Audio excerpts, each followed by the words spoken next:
Hello and welcome to another Nerve podcast, Hope Beyond Brain Disease. I'm Lee Hatcher.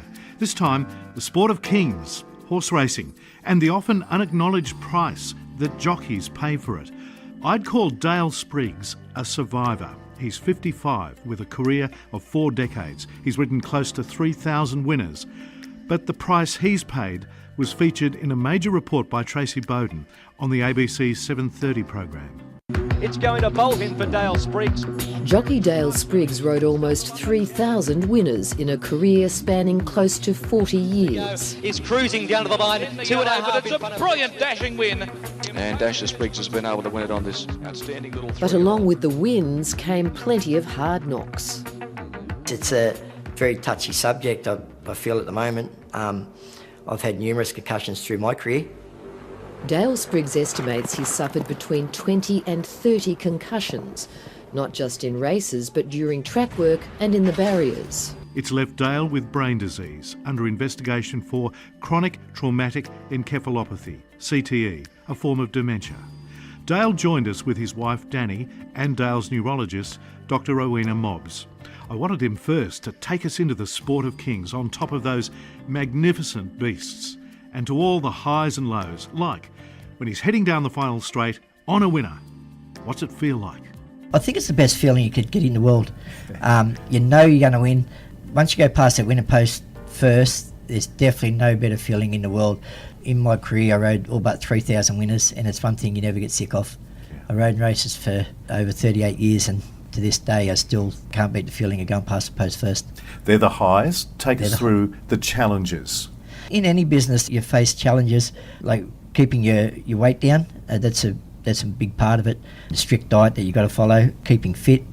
I know when I've come back from injuries and I've had a personal trainer try and get me fit, she can't believe how fit a jockey has to be to be fit. I remember one time I was in the gym and I was training the same gym where the Newcastle Knights trained at. I was on the Stairmaster and she couldn't believe how quick I went up to 100 flights. Why have you got to be so fit? Because it's the position that your body gets in. You got to control a 500 kilo horse, and so you just need to be at your fittest end to be able to ride it out. Even today, when you see jockeys after a race and they've got the interviewer straight there on the pony afterwards, the jockey's huffing and puffing, even though he might ride 1,000 races a year. He's still huffing and puffing straight after because it's such physical work. Yeah, you were 14 when you first left school and went to the stables. I always knew what I wanted to be. Even when I was at school, we'd go to pony camps, and the first time I ever hopped on a horse, I just hopped on it and I started showing everybody else what to do, even though I'd never been on one before. It's just a natural instinct for me. My father, he was a jockey, so when I was little, we used to go to Warwick Farm races, and from then I was going to be a jockey. You mentioned the injuries. Tell us about that side of the business. If you read my injury list, it looks like a long list, but when you span it over 38 years, it's probably par for the course. Anything to do with sport you get injured in, jockey's no different. I broke most of the bones in my body. Even while I was walking on a horse, I come off it and I got trampled on by the clerk of the horse and I ruptured my spleen, punctured my lungs, broke a heap of ribs. Touch and go there for a while whether I was going to live. Wow. On life support for a few days. How many concussions do you reckon you suffered? I always thought I'd had 5 or 6 concussions, but after I spoke to specialists, including Dr. Mobbs, we put it at probably 30 or more. I didn't realise that at the time, and most people didn't. Coming back through the old school, we thought a concussion was when you knock silly, but you don't have to be knocked silly to have a concussion. You know? Can you tell me what they feel like? It may sound like a silly question, but it's worth asking. Basically, what I could remember from them is it's mainly the foggy feeling in your head afterwards. It's like you don't know what's going on around you. I remember one time in an ambulance, the ambulance was asking me my address. I couldn't tell him my address, even though I knew other things. I knew everything else was going on. I couldn't talk about my address. Another time, a friend of mine, Brent Stanley, he come to visit me in hospital, and he told me the story a couple of weeks later. He said, come in to see you, and I say g'day to you. And he said, you turn around and say to me, g'day, Brent. He said, I went out of the room, and he said, I'd come back, and you'd say, oh, g'day, Brent, thanks for coming in and seeing me. Yeah. He said, you've done it about 4 times to me. Wow. One thing I've learned about your story is when we say concussions with jockeys, you think falls. Yes. But it's not just that. It's No. the head knocks that you No, get. that's what I was saying. I always thought I only had 5 or 6 because of falling off and being knocked senseless. But there's that many times that you just be even trotting along or riding a horse and it'll throw its head back and hit you in the head. Because that's a big weight, isn't it? It is 30 odd kilos. Yeah. And so like you're going one way and the horse's head's coming back at a rapid speed, so a fair hit when you get hit by it. I learned to realise, if your eyes water, well, that's considered a concussion these days. And geez, I couldn't remember how many times my eyes watered by hit by a horse. Danny, you've been married to Dale. You're on the other side of it. What's it like on race day for you as he goes off? It's scary. I find myself holding my breath when he goes up. When he gets on a horse in the mounting yard, that's when it gets scary because, his worst accident happened in the mounting yard where he nearly died. When the gates open, you just hold your breath and you pray that he just comes home safely. When Dale's had a big fall or a big concussion, describe to us what he's like away from the crowds, away from the cameras when he comes home. It's an uneasy quietness. You can hear a pin drop at home. You're too scared to move because you don't want to wake him up. You become his 24/7 nurse where you have to bathe him, take him to the toilet, make sure he's okay, that he's not in pain. You've got to take him to his doctor's appointments, and it's just you become his personal nurse. When would you say that you first noticed that there were changes in Dale related to what you both now know as brain injury? He had a pain in his head that just wouldn't go away. We took him to doctors. They just told him to drink more water because of his wasting. That's probably why he has this pain in his head. He started forgetting things, stupid everyday things like running the bath water. He'd forget he'd be running the bath water, putting the stove on, forgetting to switch it off. Loss of memory, he'd forget things. He'd forget his race bag. Going to the races, we'd get to the races and he'd open up the boot and the bag's not there. Do you notice mood changes? Yes, he would snap at anything. I had to be cautious about what I would approach him with and the way I would approach him with certain things. If things didn't go his own way, he'd get frustrated with himself. I think I'd be the first person in the firing line, but you just got to cop it on the chin and carry on. You've just got to have a sense of humour and, just keep plugging along. What a wife. Dale, did it take time for you to realise or acknowledge to yourself, and I suppose Danny, that these changes were taking place? Lee, with concussion, I've always found you get fogginess straight after, and the fog seems to lift a little bit afterwards, like a day or two after, a couple of days afterwards, and everything's all okay again. But with my last one, the fog didn't really go away. It's still there today. Now it's just a part of everyday life. What was your last one? What was that big one? 2013. A fall? Yeah, a horse bucked with me out of the barriers and I come off and land on my head. I knew in the days afterwards that I wasn't right because even a week later I went back and I actually got a clearance from the doctor to ride again, and when I rode track work, first time I got over the horse's neck I felt sick. I felt violently ill and I had to come straight back in. I kept it from Danny, but on the way home, that she knows now, but at the time she didn't, on the way home I had to stop and vomit in the car going home. I had to spend a few days on the lounge just in pain. That's a really serious impact. It was, but I was doing something that I loved doing and I didn't want anyone to tell me I couldn't do it. Was that when you came to Dr. Mobbs? No, I continued trying to ride. I knew my career was going downhill very quickly. I knew my balance was affected. I was having to ride a lot longer. My timing was out. My rides were dropping away quite quickly. When and why did you come to Dr. Mobbs? I went through a stage like I knew myself I'd be suffering depression and I'd be getting the headaches. As Danny said, you go to a doctor and they just say, you just drink more water, take some headache tablets.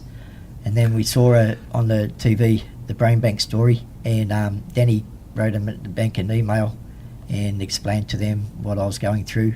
and they put me in touch with Dr. Mobbs. So I come and saw Dr. Mobbs, and from that day, it's like the weight's been lifted, knowing what I'm going through, and someone else understands what I'm going through. Yeah, that's interesting. It is, yeah, it's amazing. I don't know where I'd be without Dr. Mobbs' help. Speaking of her, can I bring you in, Rowena? What did you listen for when you first met Dale and Danny? Well, I had a little bit of luck here in diagnosing with Dale, because I actually knew him from before a little bit. He'd ridden a winner for my mum, who was into racehorses. Because you have a background in horse racing. Yeah, so I get it. I understand how great a sport it is. It's thrilling. I love the horses. And but for a long time I saw the jockeys on their mounts, and I don't think I really comprehended what they went through, certainly, as we've heard from Dale, or the risk of head injury and concussion. I've not, until I've been speaking with you today. Actually, we've always got to acknowledge that in addition to the patient, it's also the family living with these conditions and the consequences. Can I ask you, Danny, what has this experience been like for you? It's been challenging. Every day is different. You sometimes feel like you're walking on eggshells because you don't know what the day is going to bring, the way he's going to be. I've had days where he gets so frustrated with himself that he'll just climb in a car and just take off, and I don't hear from him for hours, and then he'll just walk in as if nothing has happened, and for those 2 hours you're sitting there wondering what he's doing, just scared about the outcome.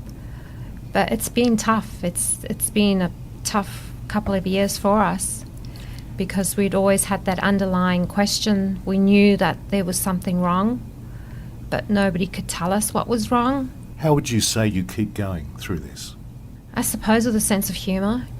You just got to take a spoon of cement and harden up and just keep plugging along. That's a remarkable attitude to have. It is. You know, I could have packed my bags and left, but just love him so much. And how good is she? She's amazingly, like, I know, and I've admitted to myself, there was times when I was in dark spots, there was only Danny that got me through them. Yep. You're an amazing couple, both of you. End of the day, life goes on. You still got life to lead. You're both amazing. No. You are. He's the amazing one. Rowena, this is a rapidly growing area of research and interest across a range of sports, isn't it? Yes, absolutely. It's a rather hot topic of our times.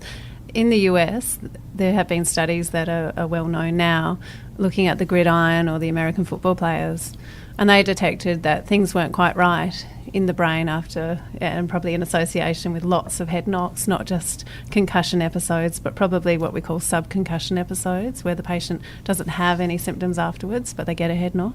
This was the old dementia pugilistica, or the sort of boxer's disease.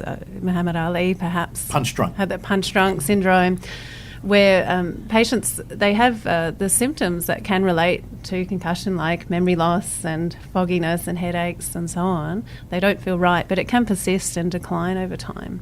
So people are dealing with this sort of inexorable worsening, and they studied this in the US and identified this particular protein called tau, an abnormal form of it, in different areas of the brain. And so this is a curious finding, and they're working very hard to correlate that with the patient in life, both through the story that they give, their history, but also their tests like blood tests, lumbar puncture or spinal fluid tests, and brain imaging with things like MRI.